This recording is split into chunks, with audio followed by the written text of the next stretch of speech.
Welcome to the Brews and Appraisal Views podcast, where we blend the art of appraising with a touch of insight and a dash of humor. Whether you're a trainee, a seasoned professional, or just curious about the appraisal world, you've come to the right place. So grab your favorite brew, relax, and join us for some expert tips, real-world stories, and valuable advice to help grow your appraisal business. I'm your host, Dan Lindeman, certified appraiser serving South Florida for over 20 years. Hey, welcome back, appraisers. This week, we're going to sit down with Brad Bassey. He's an SRA, an MBA. He's a seasoned appraiser out of Temecula, California, with more than 3 decades of experience and over 6,500 valuations under his belt.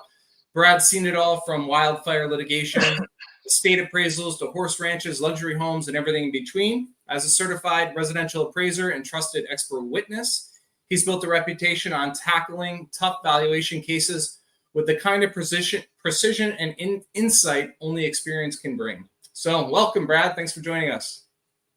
Thank you very much, Dan. I appreciate you having me. It's awful kind of you. And by the way, this brew thing is not working because it's 12:30 at my time.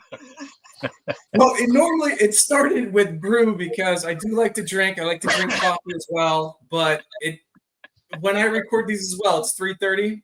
I don't drink, but in the first few I did with my partner and then some other appraisers, it was in the late in the evening. I was having drinks on a Friday. So and I would have joined you, but not at 12:30. I'm still working. I got work to do today. Oh, that's funny. After this, I'm going to be done for the day. It's been a busy week. Good. I had really no agenda for this podcast. I know Brad from some other interactions, but he's in the non-lender space, and I just wanted to learn more about him, his business, and how that can help appraisers transition the non-lender work with the changes that are coming up in the appraisal profession. So non-lender work is an excellent way to diversify, and I think a lot of appraisers will need to do that in the future, the way business is going. Yeah, I don't disagree with you at all. I've been working on a class for a while now, and hopefully after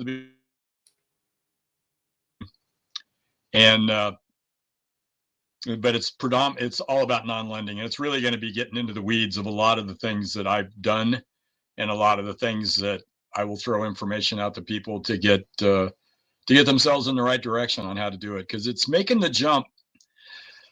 For some appraisers, it's easy. For a lot of appraisers, trying to make that transition over to the private party non-lending thing can be a little bit of a train wreck or a car accident all happening at the same time. Yeah, and if they don't have that customer service piece for those relationships and those networking skills, it's tough to sustain it. Like, you can get some one-off calls from Google and get some jobs that way, but it's tough to sustain referral income if you don't have the right customer service skills or the right networking skills to keep those relationships going. No, you're absolutely 1,000% correct. How have you developed that in your business? What's your business look like? Do you get a lot of attorney referrals, agents, homeowners? What's your mix? All the above. I'm 99.9% private party non-lending work. I'm dealing with a situation right now, and I don't say that I'm 100%, because every now and then I'll get a phone call, as I did recently with a lender that's got a servicing business out of Florida, and they've got themselves in a pickle out in a rural area, and not a lot of my peers like going out there to this rural area, and they had an FHA that was done many years ago, and now it's going in. This particular deal is going into foreclosure, and they're going through the process, and they needed an appraiser, and they've been calling around. They couldn't find anybody, and this young lady called me on the phone and talked to me for a couple of minutes, and I said, well, I'll be more than happy to help you. I said, couple problems. I said, number one, I'm going to have to send you a written proposal, and there's going to be terms and conditions in there that you all may not like. Right. And I said, secondly, you're probably not going to like my fee. So I'm just going to give you a heads up right now. I said, I'll shoot the ever living heck out of that thing, and I'll do it on a 1004 form for you, the 2.6 or whatever they're calling it. But it's not going to be done to FHA. I'm not testing anything. I ain't sticking my finger in an electric socket. And oh, by the way, I already did that a couple times. That's why I don't got any hair left anymore. So I ain't screwing around with that. For those of you who aren't listening, Brad's got a big straw hat on. Well, I assume it's a straw hat based on your company. Yeah, it's kind of my backdrop. I was born in Missouri and raised in Kansas in a cattle ranching area, so give you a little bit of a backdrop. But so I'm having a conversation with them. We're going to see what happens.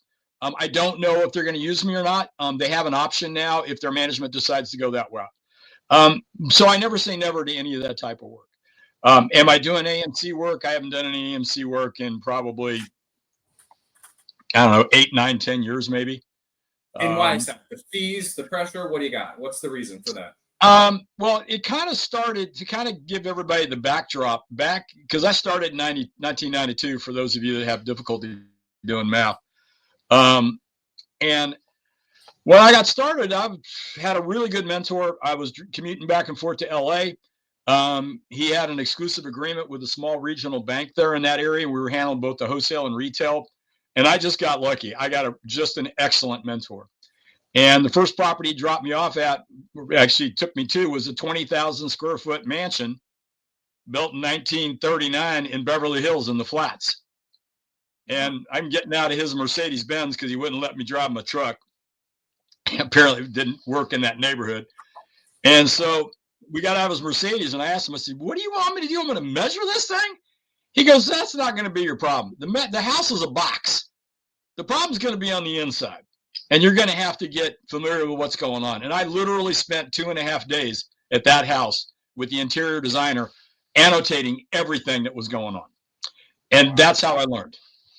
And so fast track that up until the mid 2000s, I was doing work with a large nationwide lender, initials C and W. You can read between the lines. And they're no longer in business.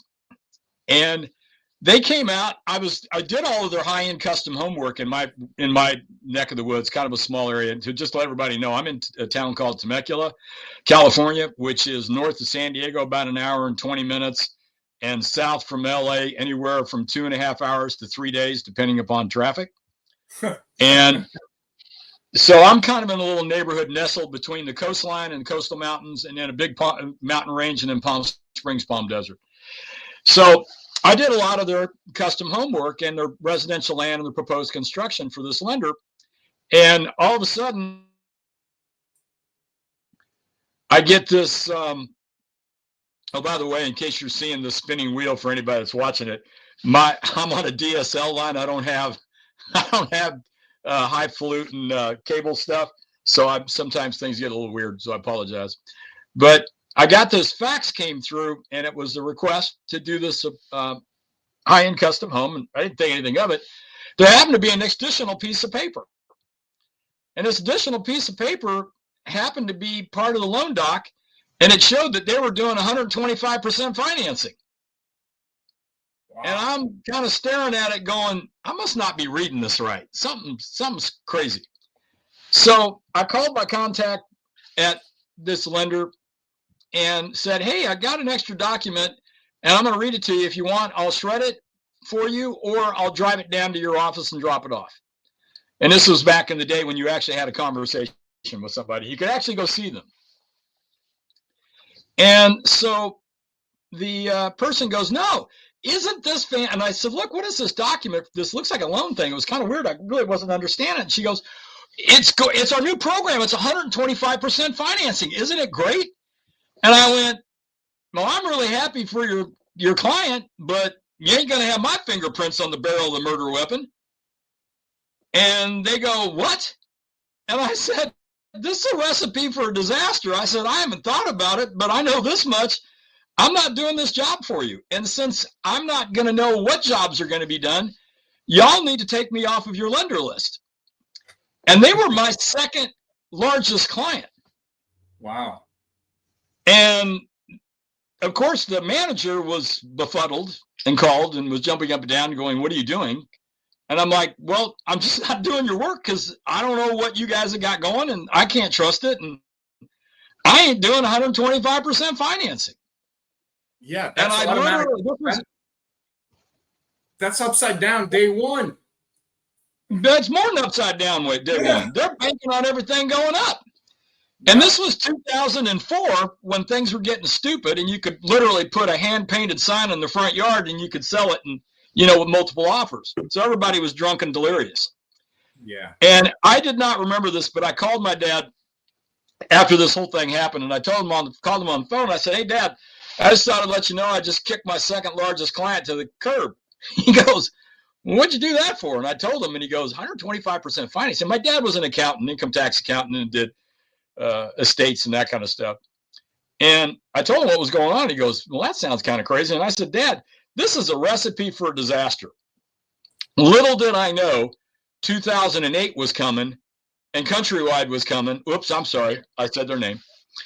And Countrywide was coming, and there's demise of a whole bunch of stuff. And I told my dad, I said at that time, and I didn't know that I was a soothsayer, but I said, this is going to be the end of the world. This is going to be stupid. And right then and there is when I made my decision that I needed to change my business. And that was in 2005? 2004. Yeah. And I started making a change to the business then.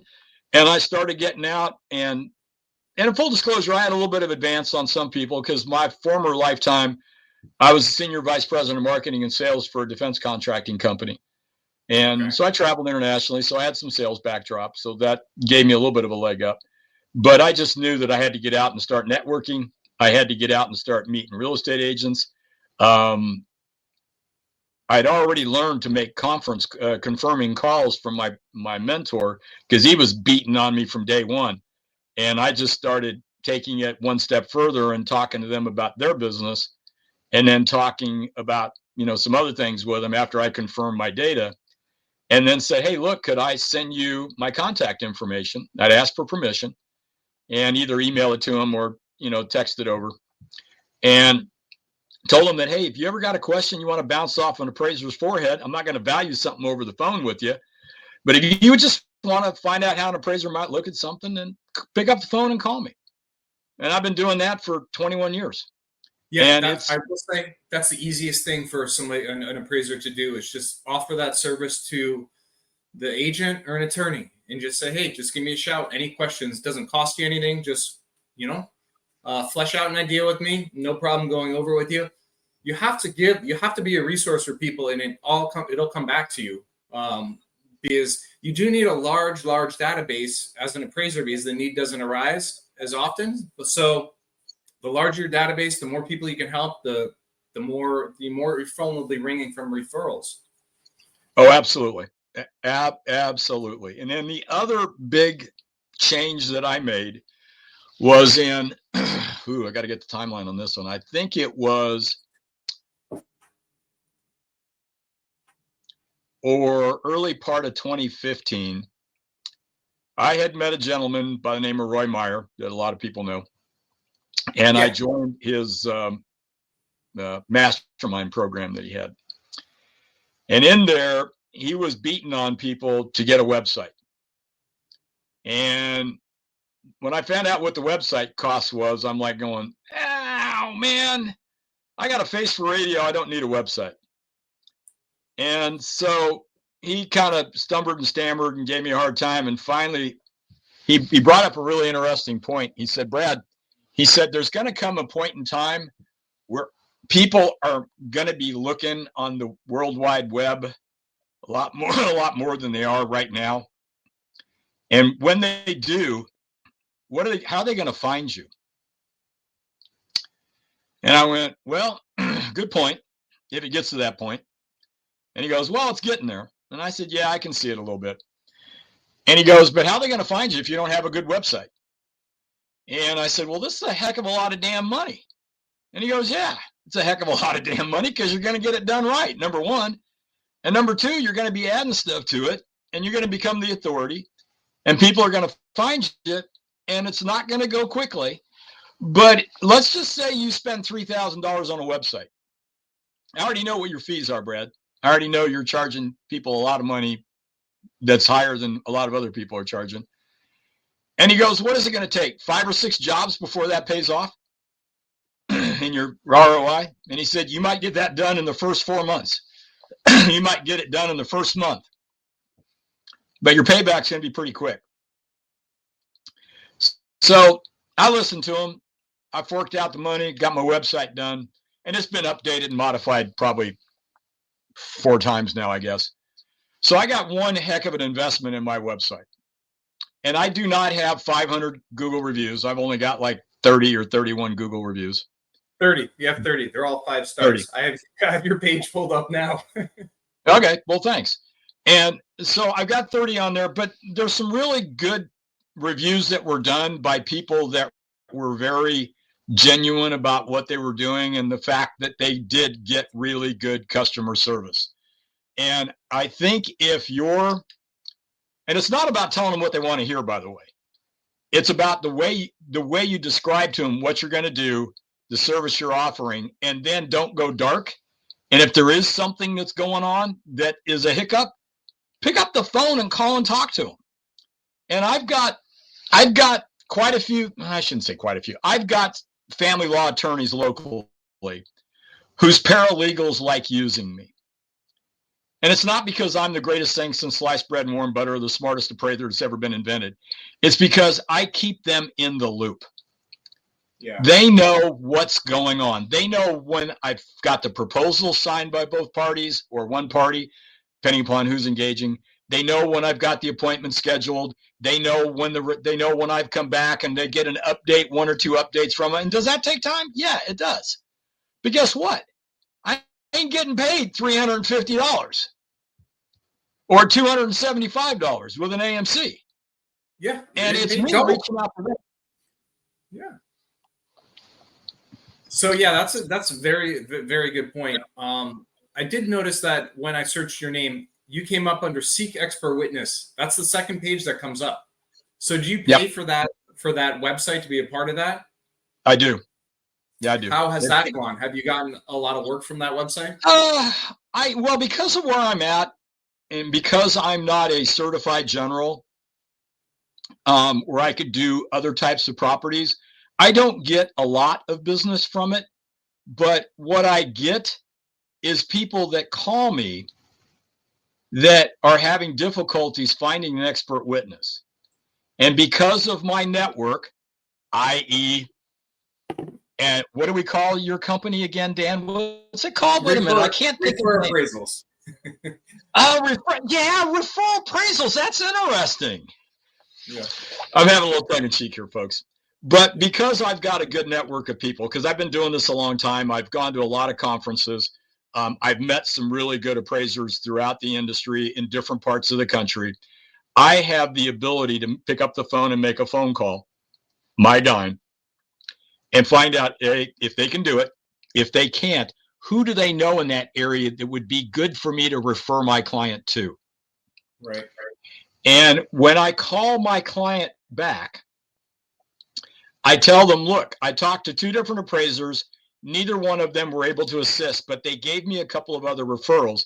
And I called and talked to those people, and they're very interested in having a conversation with you. Phone number. I get them all the information. And guess who ends up calling me back a year later, 6 months later, 2 years later? It's that person that I helped get a good referral in another area. Yeah. And it's all about building the relationship, and it's all about taking time and spending time. And I can't tell you the number of appraisers that I have had conversations with that have found out that I've spent 30 or 45 minutes on the phone with somebody. And they look at me like I'm completely out of my mind. And I'm going, well, if you think I'm out of my mind, then you might not want to take this leap and jump into non-lending work. Because the people that call you, they haven't done diddly squat in real estate. And they've probably never been involved in ordering an appraisal. So they don't know what they're looking for. And you've got to be willing to spend time and talk to them. You have to peel the onion back. It just takes time. I completely agree. In fact, I recall one conversation. They normally don't last that long, but this one gentleman wanted to talk the entire time, like 30 minutes, and tell me the whole backstory about everything. And I sat there and listened to him because it was demonstrating good customer service skills. Ended up getting the job. I wasn't the cheapest one. I was the most expensive one, but he hired me because he was most comfortable with me. And I took the time to listen to exactly what he needed and what he was looking for. And you said regarding customer service skills, that's a very good point. People may not like your results, but as long as you're able to explain yourself and how you got the results, that's the most important part. You're never going to make everybody happy. Just let them know how you did it and what you did, and that's all you can do. And answer their call when they call you back and have a complaint for you, or hey, it's lower than I thought or higher than I thought, whatever the case may be. You have to address those people and listen to their concerns and just explain the process. Absolutely. Yeah. And I'll tell you the other thing. Yeah, the other thing too, along that same line, the other reason why I do spend time with them is that, and I don't want to terrify people that are not in the non-lending world that want to come into it, but be aware that the people that call you on the phone, they may not be telling you the truth or the whole truth, because they think it may impact your appraisal. And a lot of times it has to do with the fact that I'll get people to call me on the phone and they'll go, well, I need to understand what my house is worth. Okay, that's fine. I can do that. What do you need this for? Well, I just need to understand. So usually when I get that, I'll circle back around it in about 2 minutes, and then I'll start asking some more questions depending upon whatever they've said. And usually I can pick up pretty quick if it's a family law deal or if it's something else going on. And when I find out what it is they need it for, I said, look, why don't you just tell me that up front?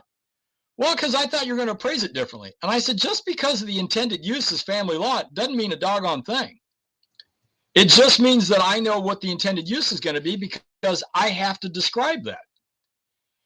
And this particular individual said he had three out here in California, because we got backed up with COVID in family law court. What the court was doing was saying, hey, one side, you get to select 3 names, and the other side, you get to pick one of those 3 names. So in this particular scenario, the individual was calling the 3 appraisers. I just happened to be the last one on the phone call, on the list.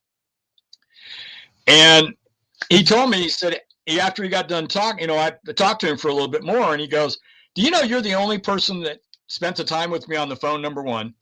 And number two, you're actually the only person that asked me and continued to ask me what this was for. And then now that I realize that it's for family law, I guess I probably should have told them. But I thought you guys would look at it differently because it was for family law. And I said, nope. As a matter of fact, I'm going to look at it really hard, because if I get called into court, I don't want to get dragged over the coals because I missed something. Yeah, exactly. And that is really sad that the 2 other appraisers didn't even ask what it was for. That is the number one question. What's the address of the property and why do you need it appraised? And if they do that BS, like, hey, I just want to know what it's worth. Well, why do you want to know what it's worth? I get those calls a lot too, and you need to flush it out. Like one today, it was for a commercial job, so I was asking her what they need it for. She's like, well, they just want to know what it's worth. I'm like, well, is it for litigation? Is it a family law case? Do they want to know what to list it for? And I go through, is it a partition case? And I go through all of the different things just to try and figure out what it is, because I won't take an assignment that somebody's cagey with me. If they're cagey with me, they're hiding something. I will not get involved with that. In fact, I've ended conversations with people and told them, like, you're just going to need to find another appraiser. I'm not interested in the assignment. Because if you're going to lie to me initially, you're going to be a problem. Absolutely. And generally, those jobs you don't take are the best jobs you ever got. Absolutely. And some poor bastard appraiser accepted it for probably $350, and the person lied to him about what they needed it for, and it's going to end up screwing that appraiser. Well, the other thing, too, is that I told the gentleman, and this is the other thing, too, that I would recommend to people. And I don't know how, Dan, how you run your business, but this is just my single way I do it. I have a template, several templates made up for engagements and proposals. And I don't give a phone quote to anybody over the phone. I tell them, I said, look, I need to do some more research. Give me a day, give me 2 days, whatever, by the end of the day, tonight, whatever it is, depending upon what my schedule is. And I'll send you a written proposal. And that'll describe to you the fee. describe to you the length of time after I've been to the site when the report will be done. And it will also outline the things that I'm going to do and the things that I'm not going to do. And this gentleman goes, well, what's that going to cost me? And I said, proposal is free. The appraisal is costly. And the guy started laughing. He goes, the other guys gave me phone quotes. They talked to me. And I said, number one, wait a minute. They didn't know what it was for. And they gave you a phone quote? And he goes, yeah. And I said, well, you can call them back if you want, but that's not going to be me. And so the guy said, well, how long will it take? In this particular scenario, it took me like a day and a half. So I sent him the proposal. And that evening, he called me on the phone, and it was like 7:30 my time, and still doing some barbecuing or doing something, I don't know. So I picked up the phone, and the guy goes, oh, he answered the phone. And I'm like, well, you want me to hang up? I said, who is this? And he goes, oh, it's so-and-so. And I went, oh, okay. And he goes, well, how come you picked up? And I said, well, you know, I'm self-employed. So unless it's really stupid, like you trying to call me at 9 o'clock at night and I'm already in bed because I got to get up and do chores in the morning at my little branchy area here, I said, then I ain't picking up. But if it's a regular, reasonable situation, yeah, I'll pick up. Unless it's a political scam call. And because then if it's something I can't deal with right then and there, I'll tell you, hey, I'll call you back in the morning. But I've got a template and I put it together and I gave him the proposal and sent it to him. And he called me on the phone. He goes, you seem really high. And I said, well, maybe. I said, I got one other guy I can refer you to. He's really expensive. Well, no, don't give me him. And I said, well, that's the way it is. I said, you know, this is what my time is worth. And this is what I bring to the party. And I said, if you want to hire those other people, please be my guest. It's not a problem. You're not going to offend me in the least. Yeah. I've got plenty of other work going on, and that's the way it's got to go. And you need to have that mentality is, I don't need this job that calls me. You need to always have that mentality is like, hey, you're not desperate for work, just so you can have that mentality, which helps you in your sales tech. It helps you sell yourself when you act like, hey, I don't need this. If you want to hire a cheaper appraiser, totally cool with me. If you're price conscious, that's totally fine. Hire another appraiser. I have no problem with that whatsoever. Because you know what happens is that appraiser charges a little amount of money, is getting super busy, and the next guy that comes along, it's a much high dollar appraisal. You're making more per hour because you gave that low price job to somebody, an appraiser who was willing to accept it. Absolutely. No, you're right on. What do you got there? You said you have a ranch. What's going on? What are you? Is it? Well, I used to have big four-legged critters on it, and then I did a lot of work with Mustangs, wild Mustangs from BLM, and a gal that I knew back in the day. I guess I did it for about 20 years. We did some work with BLM getting their Mustangs ready for auction, and we'd get them to the point of being saddle ready. So you didn't have to worry about people getting run over or killed, or trampled by a wild Mustang. Sure. And some people kind of looked at them and thought they're going to be their pet dog. And got a newsflash for you. Some of them aren't pet dogs. And, I've seen aftermaths of what's happened with people with that. So did a lot of work with Mustangs, and then that's that and gophers and weeds. So I got a little bit of everything. Nice. That sounds really cool. Let's get into expert witness work. So how often are you going to court, and what lands you in court? What type of jobs? Ooh, I'm not in court that often. I'm probably only in court maybe 3 or 4 times a year. It doesn't mean I'm not doing jobs, but I'm only in court maybe 3 times a year. And the funny thing is the jobs that I would think weren't going to go to court, like the family law, I end up in court because one side has decided that they're going to pull the pin on the hand grenade and throw it into the room and see how many people they can kill. And they want as much carnage as possible. And I had, excuse me, I had one court case. I'm not going to say anything out of school, but I had one court case for family law that I made $7,400. And that's the number of times I ended up having to go back to court and sit in the hallway, get called in, then be dismissed to go back to the hallway, then get called back in. The bailiff and I got to be pretty good friends. So that was, hold on, how many you were in court for how many days for that? I was in court 4 times on that case. And so they don't just, hold on, that's really interesting, because once you're dismissed from the stand, were you on the stand and then dismissed and then brought back? Well, yeah, I was not dismissed from the case. I was asked to stand down. I had to go to the hallway because they were going to have a fist fight in the courtroom. Oh, okay. And so the judge wanted to have a conversation with the attorneys and the plaintiff and respondent. Oh, so, I see. Okay. Yeah. So I was in court 4 times. I say 4. Wait a minute. No, 4 times. And every time they paid me a 6-hour retainer. Wow. Okay. And because if you're going to screw up my day, you're going to pay for it. I agree. I'm a little generous sometimes with what I charge for Zoom and what I charge in person. And I know we have this conversation outside of this, so I'm a little generous sometimes. But personally, I've been in court 4 times. 4 times this year. And I have 2 next week that are probably going to settle, or I need to go. I think they're both going to be on Zoom though next week, which is super convenient for me. And I only charge 2-hour retainer on Zoom if I'm in my office. Okay. Well, I have a different viewpoint of it, and it's only because, and I know where you're at for the most part. I just have this situation where real estate appraisers have been, residential appraisers, I should say, have been so browbeat and so driven over by a tank, a pickup truck, a Greyhound bus, and hit by a train that they have literally just allowed themselves to think they're not worth a frickin' damn thing. Yeah. And it drives me crazy. Because if you've got 20 or 25 years of experience and you have done the job right, and I'm not talking about, there's some knuckleheads out there that, quite frankly, they shouldn't be in the business.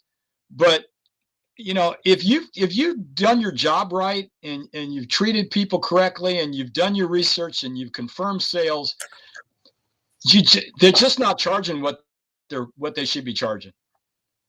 And it's the one thing I harp on. I just tell people, look, if you don't know what your Schedule C average, what your costs are per appraisal, and you don't know what your average fee is per appraisal, then you really shouldn't be bidding anything. Yeah. I could figure out my average fee in about 10 seconds. Oh, yeah. What it is for your. Yeah. And I already know what it is. But that's important. People they don't value themselves and their profession.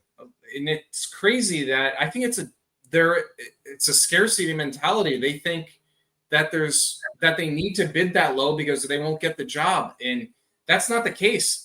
There's tons of appraisers around me, tons, and I'm not the cheapest appraiser, but yet I still get assignments because I know how to talk to people. I know how to figure out what they want, and I'm not the best appraiser. I know I'm not the best appraiser, but I do a better job of talking to people and helping them, with the process. So people are willing to do business with people they like and they know and trust. So that's how I get a lot of business. And with referral business from attorneys, you're not competing on price. You're just naming your standard fee and for the assignment, and you're getting that assignment. The attorney's clients are not fighting you on the fee. They'll fight you on your performance, but they won't fight you on the fee. For sure. Yeah, for sure. And that's I see a lot of gnashing of teeth. And I won't go there yet. Let me continue on with the litigation side of things. Family law is what I do some, and then I also do some bankruptcies. I've been pulled into bankruptcy court a couple of times. Most of the time, your report, the bankruptcy judge uses your report as your testimony. It's just like in front of the IRS. If you're going to do an estate appraisal as a residential appraiser, which a lot of appraisers don't understand, if your work gets pulled for an audit because they've done a filing of a 706 estate tax return, your report is your testimony. And if your report looks like a pile of doo-doo in the middle of the road and it smells 12 weeks and you can still smell it 12 weeks after you stepped in it, the estate, I can guarantee you the IRS appraiser, he's seen a boatload of stupid. Yeah. And if you get qualified into stupid because you didn't explain what you did and didn't do, then you're going to have a problem. And oh, by the way, as I like to tell everybody, take a look at 6635 IRS Treasury Code and find out what your bad side can be. If in fact you do something wrong, you're responsible for a 10% error to the side that the IRS determines is the error. Oh, wow. Yeah. And if your report's screwed up and they say, hey, really nice doing business with you, by the way, you're not going to be allowed to do business in front of the IRS for another 3 years. And you do something post that timeline and it shows up in the IRS's desk, guess who's going to get another phone call? And that one ain't going to be pretty at all. So if you're not charging what you need to charge to do the job right and to write the report correctly, it is your testimony with the IRS. And take your time. Confirm your sales. And oh, by the way, if you're doing a gift tax deal, which I ended up only one time have I been in front of IRS tax commissioner, was because of a gift tax deal. Okay. And the gift tax deal, and the only reason I was brought in to it was because there were, how do I say this politely? There were some other shenanigans that were going on that had nothing to do with me, but the IRS wanted to see me to find out if I was part of the shenanigans or not. Okay. And once they got me in front and ran me through cross, they recognized that, okay, he's given us what he could give us. It's all good. And oh, by the way, did you bring this document for us? And I said, yeah, it's the Form 8283. And if anybody does gift tax estate work, gift tax donations, you're going to have to fill out a Form 8283. And if you're not familiar with it, Google search it. You can find it. IRS. Yeah. That's where you just have to attest that you did the appraisal and sign that Correct. form, right? And here's your the social security number too. Correct. Way, right? Yeah, exactly. Here's the kick. Don't sign that blank. Because what happened, because sometimes the estate attorney will send it to you and say, oh, just fill it out and send it back to me and it will be good. And there's no other information in there. Well, I learned a long time ago, you don't sign anything blank. Yeah. So I told this attorney, I said, hey, you want me to sign this? Y'all need to fill it in and date it and initial it and then send it to me, and then I'll put in my information and then we're good to go. Well, it just so happened that they did that. But in the interim, the other person, the donor, decided to change attorneys. Oh. So apparently they had some creative skills and they were able to have an 8283 that had new information in it, which was not on the document that I signed. Oh, basically, so they just committed fraud just by. Yep. Oh. So how did you? And I had the original document. I had the original document. It was scanned. It wasn't part of my work file. IRS looked at that, looked at the other one, and went, "Wait a minute." This isn't what we have. So, what does that look like? How do you get brought in front of an IRS commissioner? How did that happen? And what does it look like? Where does it take place? What happened? This particular one took place in LA County, because that's where the domicile of the donor was at. The property was out here by me. So it was in the courthouse? Yeah, it was IRS tax commissioner's office. Yeah, LA's got regionals: LA, San Francisco, Kansas City, Dallas, Cleveland. There's one in Florida, I don't know where, and in New York. So it's just at their office. Yeah. Oh, okay, all right. But you go in a conference room and you're going into some place that they can look at you sideways and you can have a problem. Yeah, I would say so.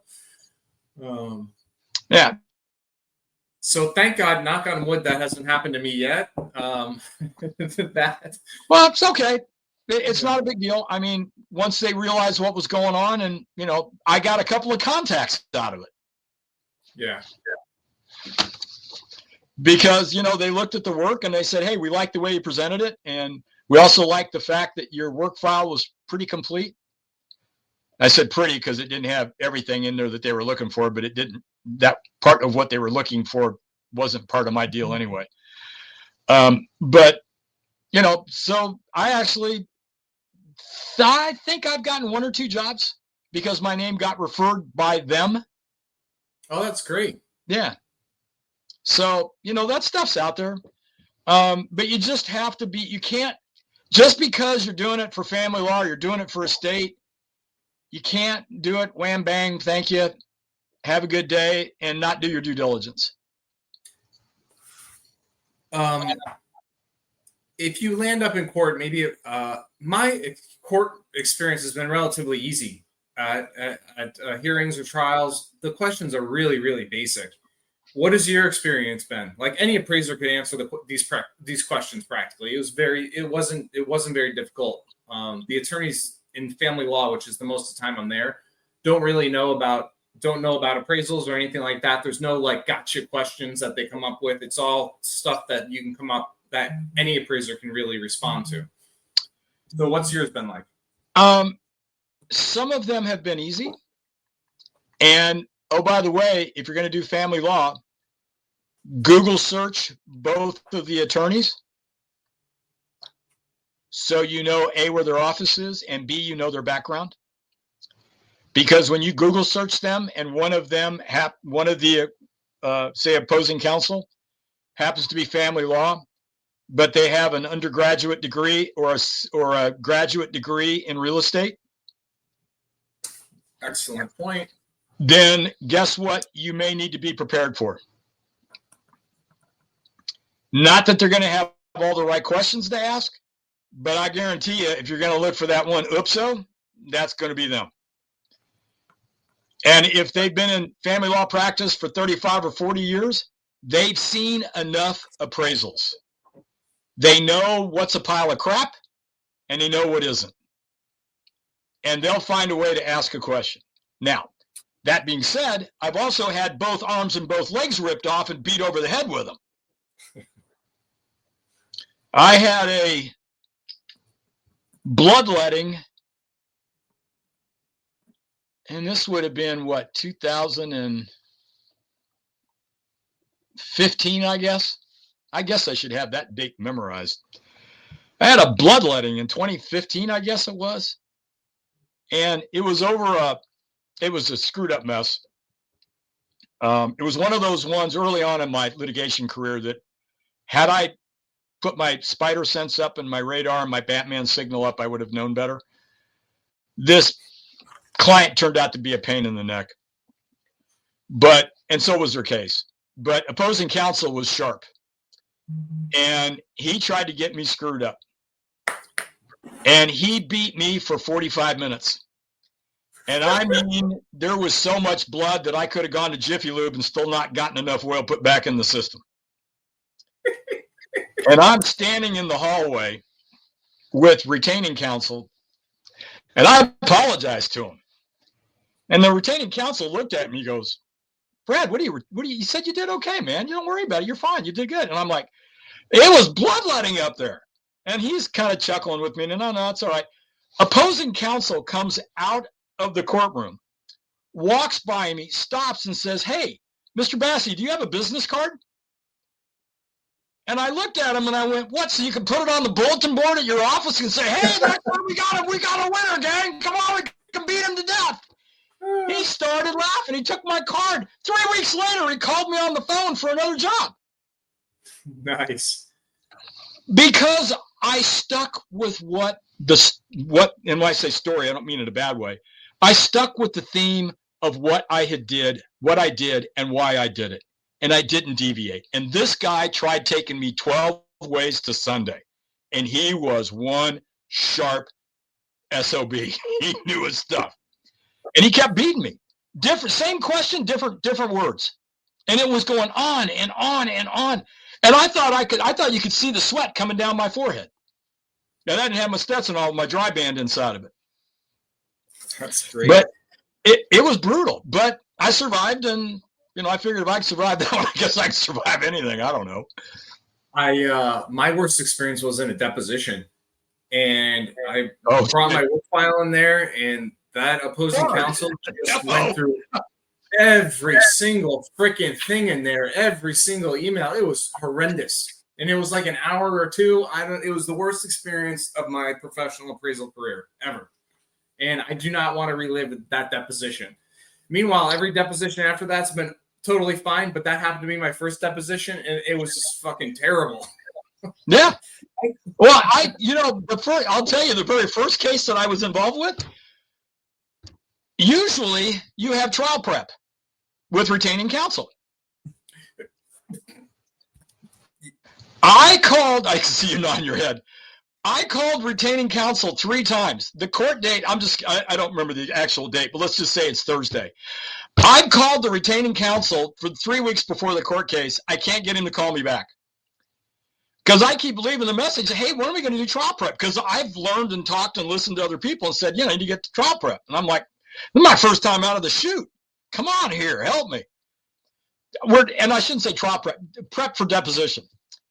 My prep for deposition, thank God the building was 4 stories tall, because my prep was when we got in the elevator. Huh. Wow. That was my prep. However long it took that elevator to get from the ground floor to the 4th floor, that was my prep time. You talk about my knees knocking.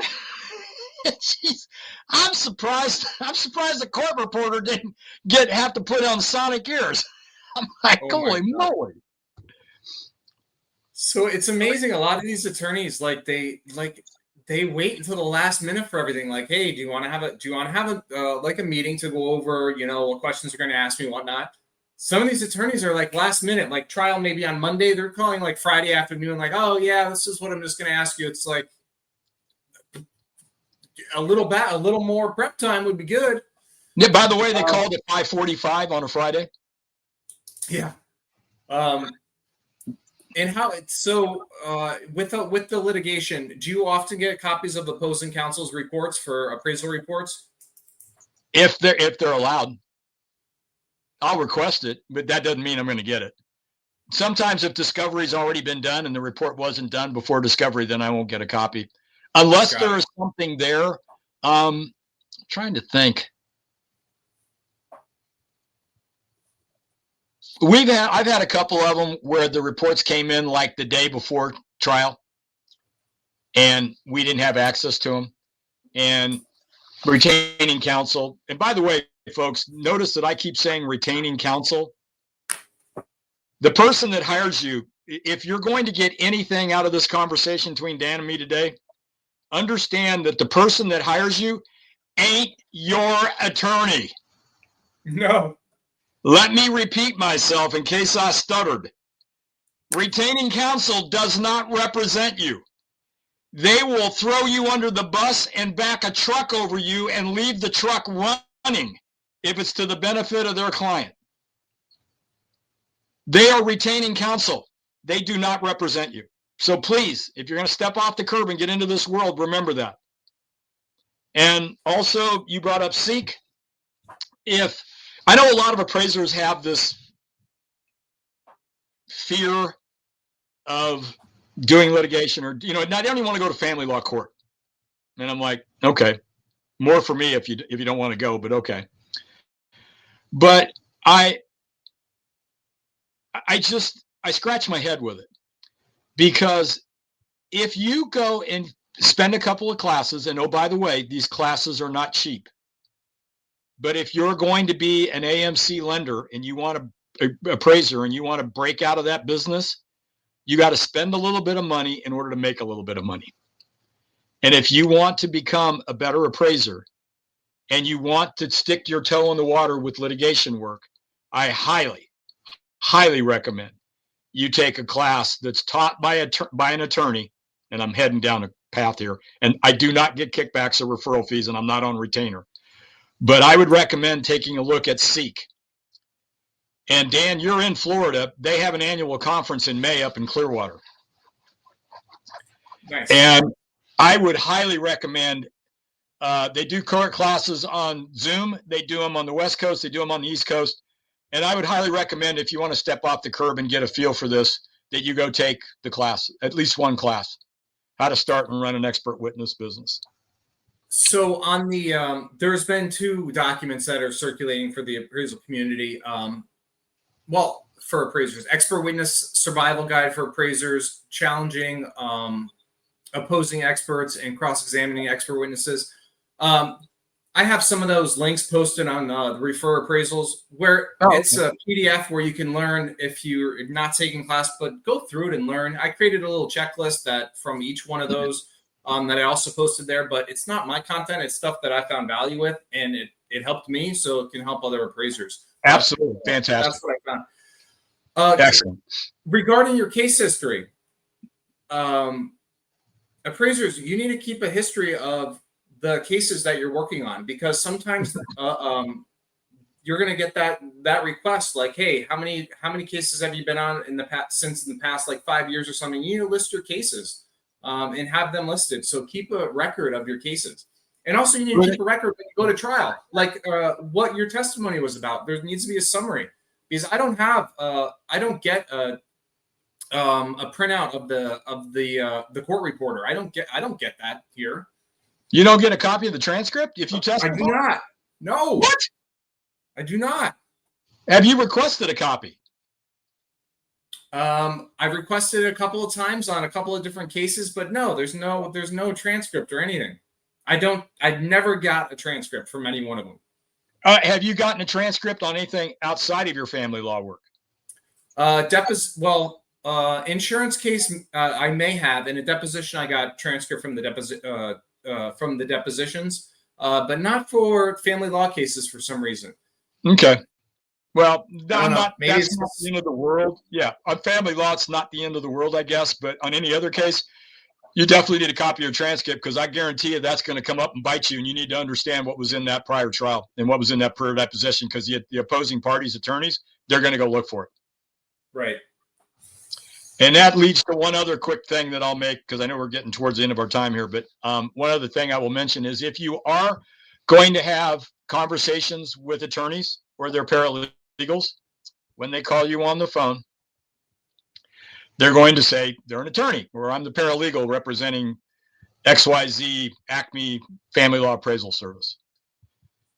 Before you start having any conversations with them at all, you ask the obvious question, what's the use? Is this for family law? Yes. Please tell me who is the plaintiff and who is the respondent. I need to know who the parties are in this case before you start having a conversation with me. 2 reasons. First one is to make sure that you don't have a conflict because you happen to know one or the other party, or a brother or sister of the other party. And the second is to make sure that you know that you haven't done that work somehow or another on that property. Because if you come find out that you've done a work for John Brown at 333 Main Street, and you pull it up and come to find out you've already done a job on Main Street, you don't want to be telling them in your report that, oh, by the way, I did prior service of 3 years ago. That ain't going to cut it. The attorneys need to know up front, right then and there, that you've appraised that property before. Because then they're going to make a decision legally whether or not they want you involved in the case or not. Right. So you need to know who the parties are, you need to know the address, and you got to know what's going on with them. And if you don't have access to the computer, then say, look, I'm not at my desk right now. Let me give you a call back so you and I can have a conversation so that I can give you pertinent information about what I've done and haven't done. And don't step off the curb and get signed up for something that you're going to have to regret later, because it'll be a nightmare. And the last thing you don't want to do is to get caught under a conflict issue, or to be removed under Daubert, which is not normal, but to be removed from a case because of something you should have done on the front end, because that will be with you, and that will probably be the end of your litigation career work. Yeah, and that's on the attorney as well to see if there's any conflicts. That's on the attorney. I agree. It's up to the expert. If you're a professional, and you're an expert, it's up to you to do your job on the front end, because a lot of times the attorneys aren't thinking. Yeah, so on the front end, no. Like as soon as I don't ask that on the front end. I've been asked, they've given me they've asked me several times if there's a conflict with some people, and it's only certain attorneys that do that. And for an insurance case and something else, they asked as well if there's any conflicts with those parties. But most of the time on the divorce partition stuff, I'll talk to the attorney, find out who their client is, connect with the client, and then I have the address of the property. If there's any conflicts at that point, that's when I'm not even engaged yet, basically. So it's before I'm engaged that I know what I'm into. But I don't ask for the parties personally. But it's not bad. But it's not a bad thing to ask. Well, and the other thing too, and you and I have talked about this. If you're going to do family law work or you're going to do estate work, for those of you, and by the way, I'm doing my entire class in this 1 hour. That's really good. It's supposed to have been a 7-hour class. I guess I'm going to need to get more material. I'm tongue in cheek. So hold on, regarding that, where's your class? Where are you planning on releasing it? Say it one more time. You broke up. I'm sorry. It'll be through appraiser e-learning. Oh, cool. So you'll have continuing education for each state or whatever. Excellent. Yeah. Yep. Excellent. Looking forward to that. Yep. And there'll be 7 hours, so it'll be broken up. Typically, appraiser e-learning does it in 2 vibes. They'll do it. Well, I think the first thing out of the chute's going to be asynchronous, and then the live portion of it, Zoom portion, will be on 2 days. The way they break it up, 3.5 hours each day, that kind of thing. I think that's how they do it. So anyway, that's what's going on. What's that? Do you have a portion of the class about marketing and networking? I'm not following. The 7-hour class, it's about non-lending, right? Right. Yeah. Do you have any portion for appraisers, like on how to network and market to get that business? Is that absolutely. Absolutely. There's going to be examples, which is where I was going. There's going to be examples of my CV. And for those of you that don't know what CV is, I'm not going to tell you. Go Google search it and look it up. Yep. You're probably not going to get retained if you don't know what that means. Exactly. And here's the kicker. If you want to separate yourself from all of the other Johnny-come-latelys, have a CV, and when you send it a copy, when you get off the phone with a paralegal on anything, for estate, family law, whatever it is, immediately ask for their email address and send a copy of your CV to them. You will automatically go from here to here. And for those of you that are not on this and are listening, it's my hand going up. You're going to move up on the pile. So your CV is basically your resume. Come on, make them go Google search it. You're easy, Dan. We got to get you to stop doing that. They may be listening in the car. I don't want to make them Google in the car. I don't want to car. Yeah, good point. So where do you think the profession's going the next 5 years? What do you see? Wow. Well, number one, I'm excited about the 3.6 form because I think it's long overdue for the organization the way I see it being structured. So I think that's a plus. I think there's additional liability for the residential appraisers that they need to start taking a look at. And they need to start reading the statement of limits and conditions, and they need to start looking at the information that Fannie and Freddie are asking them to do. Because I think they need to start pushing back to Lyle and to Scott to go take a look at some of the things that can be corrected. And I think will be corrected eventually, but I think everybody needs to bring it to their attention. And so I think from that standpoint, I think it's good because I think it's going to organize the way things need to get done. My biggest concern is that I just hope that those residential appraisers that are my age, and it's no big real secret, but I am long past 70. As I like to say, I've closed 70's front door behind me and I'm still moving forward. But I hope they don't bail on this. I hope they give it a chance. And I'm not talking about to make the AMC money, because I think there's going to be an opportunity here, because I don't know what to believe, but if I've heard people say over half of the residential appraisers that are older are going to quit. And I've heard the group that said, there's only going to be like 10% quit. No, I don't know. But let's say that there's a significant departure from the industry. Let me remind you of 2020 when we had a lot of body count, but we didn't have many. We had too many appraisals for all the body count. So that's supply and demand. Is that what we're talking about? I think you might have something right there on the nose, supply and demand. And so I think the residential appraiser needs to stop screaming and yelling. They need to get involved with 3.6 and see where it goes. And then if it's not your cup of tea and it's not going to work, or the AMCs want to pay you $250 and they want to turn it around in 2.5 days, like the guy from Agora says 24 hours. And I've already heard all the chit chatter about all that stuff. I just saw him. He was on a podcast today that I saw. I chuckle when I see that stuff. But I think the business is okay. I just think they have to be like Dan. I think they have to be like you. I think they have to have their business spread out over multitude sources. And if they follow your path of doing business, I think that will be beneficial. Because then when it's slow on the lending side, you've still got your other work that comes in. And when your other work, your non-lending stuff is coming in and you know you can get a higher fee for it, you can tell the AMC, as you were saying earlier, you're not negotiating from a power of weakness. You're coming from a power of strength because you've got other work in the pipeline and I don't need to work for $400. I got a job over here that's going to pay me $750 or $800. And I've got other stories about that. But now you're from a position of power, and now all of a sudden they're going to be calling you on the phone saying, hey, we got a specific problem, and we really need your expertise. And that will be the other thing that I will leave people with is get a freaking damn niche.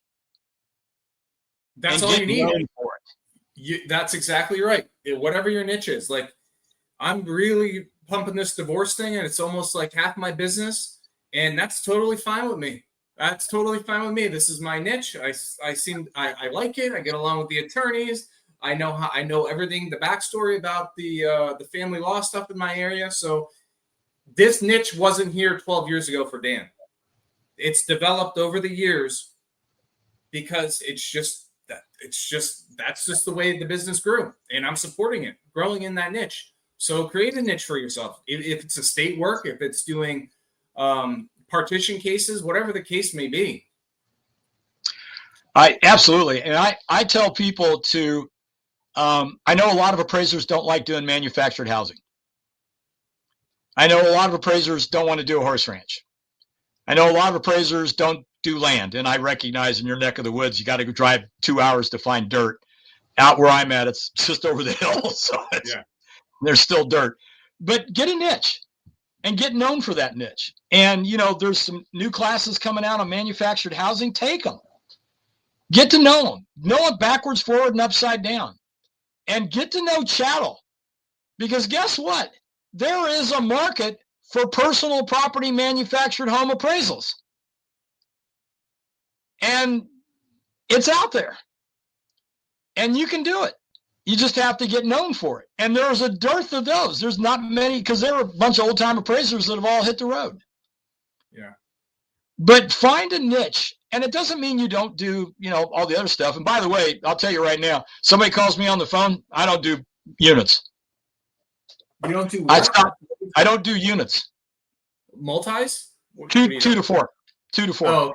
They take so much freaking time to do those reports. I freaking don't like doing them, and I reluctantly do them. I should cut that off too. Well, I don't have a problem doing them, but when I was doing them back in the day, nobody wanted to pay me for my time, and there was a lot of fraud being committed. Oh. A boatload of fraud being committed. And I said, you know something? I ain't that damn smart. I'm not going to get entangled in these guys' mishmash. So I stopped doing them, and I've had some fistfights with a couple of people because of that. And I'm like, sorry, this is one thing I do not do. Well, what happens if I pay you? And I said, well, if you want me to do a triplex or a fourplex, I don't have a problem with it, but get your checkbook out because it's going to be a minimum of, and it's going to have a 2 in front of it with 3 digits after that. Yeah. And that's minimum. Yeah, I think I'm undercharging for multis because they take 1.5, 2 times the amount of time a normal appraisal, and I don't think I'm charging 2 times as much. Well, and I bet if you look at your actual time that you have to spend and monkey around, not to mention the time you have to call back and forth to try and get appointments to get everybody at the ability at the same freaking time. Yeah. All right. I think I'm going to make a business change on that. I think I'm going to double my fee for multis because I did one this week. And it sucked an entire day out of my schedule because it took much longer than they always take much longer than I think. Always. Yep. And that's key. But know where your strengths are and what you like to do. And if it's condos, then be a specialist in condos. I don't have a problem with that. Know what Fannie's new requirements are. Actually not new. They've been out for almost 2 years now. Know what Fannie wants done on these projects. Because I got a news flash for everybody. When these condos roll over, considering what's been going on out here in my state and probably what's going on in your state with condos, if you ain't charging a boatload of money and doing exactly what needs to be done by Fannie's criteria, and that's walking the whole damn project and shooting photos, if there's deferred maintenance on that project and you're not reporting it, even though you're only doing 1 unit in a condo, y'all need to go back and read Fannie's letter. Their mortgagee letter. Because I got a news flash for you. When that stuff starts rolling over and Fannie starts getting crap back and they start sending people out starting to see what's going on and they didn't interview anybody, they didn't talk about the reserves, they didn't talk about special assessments, there's going to be some people who are going to get their head handed to them. And it's coming in a theater near you. Yeah, we have new laws that the state passed about reserve studies and whatnot. So, well, after that collapse in that building. Yeah. Yep. Very sad. Yeah, it was tragic. And everybody across the country is feeling it. That's why Freddie issued their mandate on their mortgagee letter. But be a specialist in condos. Find out what a corner view is. You know, what's it worth to be a corner condo? Is that important? Yeah. You know, is there a difference between, you know, if you're in a tall, big high rise, we don't have them out here because condos fall down when earthquakes happen. But, you know, if you're on floor 1 through 5, is there a difference between that and 6 through 10? Be an expert. Exactly. We got a lot of condos here. And if you don't know that an end unit on the ocean is a lot more valuable than 3 units in or 2 units in, it could be 20, 30% difference in value because that buyer wants that unobstructed ocean view, you know? So, and it's what floor you want, that kind of stuff. It's huge, and even you can be an expert in condominiums, and the people will knock on your door because they're going to see the quality of your work and the quality of your service and the work that you've done. And oh, by the way, once you've got that formula done, you ain't reinventing the wheel every time. No, and condos are easy with same stacks and just view differences, floor location. It's kind of an easier appraisal because you all have the same basically you all have the same building and you're just figuring out, you know, the unit's location and stuff from there. It's a good niche. Yeah, and that's why I'm saying get a niche. I don't care what it is, just get a niche and be known for that niche as well as other things. I mean, I still do track houses. You know, I don't a boatload of them because that's what, you know, the estate stuff is and the family law stuff. But I'll tell you, get a good website, get videos on your website, get out there and teach, get out and spend time at brokerage offices. When they have their training, go in and spend 15 or 20 minutes. Let them know how an appraiser goes about and looks at things. You know, teach at your MLS board, get involved in your MLS board. There's all sorts of ways of doing it. And you don't have to be a mouthpiece like me. You can still get out there and still do it and still be successful with it. Right. Getting involved in your MLS is an excellent opportunity, getting on some committees, and then just calling real estate offices, or even when you meet an agent, say, hey, by the way, if your office wants somebody to come teach an appraisal lesson, let me know. I'll be gladly come in and do it. So that's the easiest way for appraisers to get into non-lending is getting on the listing side, the agent side. Yep. You know, pre-listing appraisals, cash buyers, stale listings, and any other reason that an agent gets a call looking for a referral for an appraisal from their clients. So an agent's an excellent way to get in there and then build on that and get attorney work as you grow in that space. So yeah, and there was a lady anyway, real quick, there was a lady that I met at the AXE conference, and Carrie's going to shoot me because she got married here recently, and I'm trying to remember her married name. Anyway, she's based out of Arizona, I believe. And she goes, Carrie Lang, used to be Carrie LaPierre, I believe. And she makes little notes and gets out to different conferences in the area where different people are speaking. An attorney is speaking, or an insurance company is speaking, or an insurance agent is speaking. And she goes to 1 or 2 or 3 of those every quarter. And she goes and gets up in front and hands a business card and, watches, listens, and learns. And she's new to the business. I don't think she's been in the business, but maybe 7, 8, 10 years max, maybe less than that. But she's a go-getter about getting out there and meeting people and handing card and learning and getting educated. Yeah. And it's not that hard, folks. Look, if a guy wearing a Stetson that's been beat up and thrown off enough horses and run over by cows, I swear to God, y'all can do it. Yeah. We're going to end it on that note with Brad from Straw Hat Enterprises. I love the name. It makes people ask I love the name. So I really appreciate your time today, and thank you for being a guest. My pleasure, my honor, Dan. Thank you very much. Thanks for joining us on the Brews and Appraisal Views podcast. I hope you enjoyed this episode and found some value in it, which you can apply to your appraisal business. If you enjoyed it, please subscribe and leave a review. It really helps us reach more appraisers like you. For more tips and to connect with other appraisers, visit referappraisals.com. Until next time, keep brewing up success in your business, and I'll catch you on the next episode.